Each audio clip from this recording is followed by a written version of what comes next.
चला स्वागत करू उद्या असणाऱ्या भारताच्या 80व्या स्वातंत्र्य दिनाचं आणि त्याचबरोबर आपण निश्चितही करू की 80 वर्षे झाले तरी या देशाला आरक्षण आहे. कुणाला आरक्षण आहे?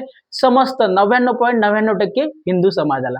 आणि त्याचा विरोध कोण करताय? हिंदू समाज. आर्थिक निकषावर आरक्षण द्या. जर एकाच घरात एखादा IPS असेल किंवा एखादा मोठा अधिकारी झाला असेल त्याच्या मुलांना आरक्षण सोडलं पाहिजे, कारण एका पिढीने आरक्षण घेतलेलं आहे. बरोबर आहे, कारण आरक्षण हे आर्थिक सुबत्ता आणण्यासाठी आपल्या देशाला दिलेलं आहे.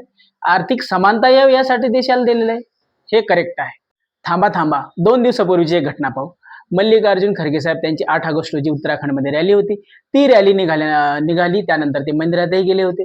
त्यानंतर तिथे काही श्रीराम सेनेच्या लोकांनी येऊन गोमूत्राने तो परिसर स्वच्छ केला. त्या मंदिरात होम हवन केलं. आता मला सांगा, मल्लिकार्जुन साहेबांकडे पैशाची कमी होती का?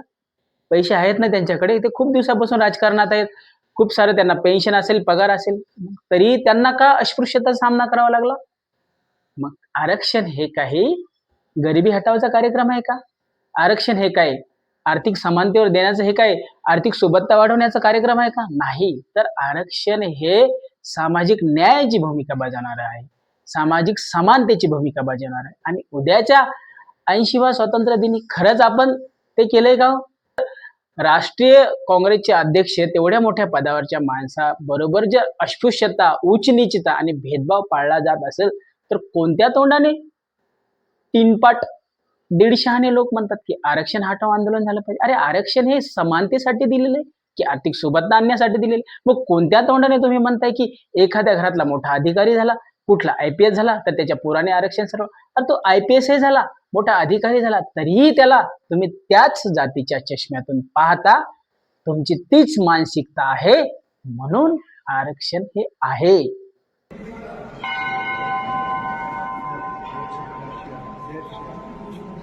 ये भगवान श्री राम का मंदिर है। इनके चरणों में मैंने भी गंगा जल छिड़का है। गंगा जल से पवित्र क्यों होगा? पवित्र लोग आ गए तो कांग्रेस के नेता प्रतिपक्ष आए थे यहाँ पे, तो भी होंगे।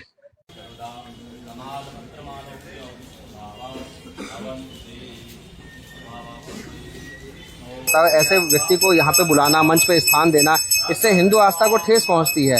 इंग्रज तर हा देश सोडून गेले हो, पण इथल्या उच्चवर्णीय लोकांनी कायम अस्पृश्य अशा गणल्या जाणाऱ्या घटकावर, SC ST OBC वर कायम सतत अत्याचार केलेला आहे, सतत.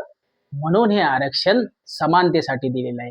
त्यामुळे आरक्षण हटलं पाहिजे. अशा तीनपाट गोष्टी करणाऱ्या काही दीडशाना लोकांना माझं सांगणं आहे की तुम्ही जातीवाद नष्ट करा, जाती भेदभाव संपवा, तुमच्या मनामनात, कणाकणात आणि तुमच्या नसानसात भिनलेला जातीवाद तुम्ही संपवा. आरक्षण आपोआप संपेल.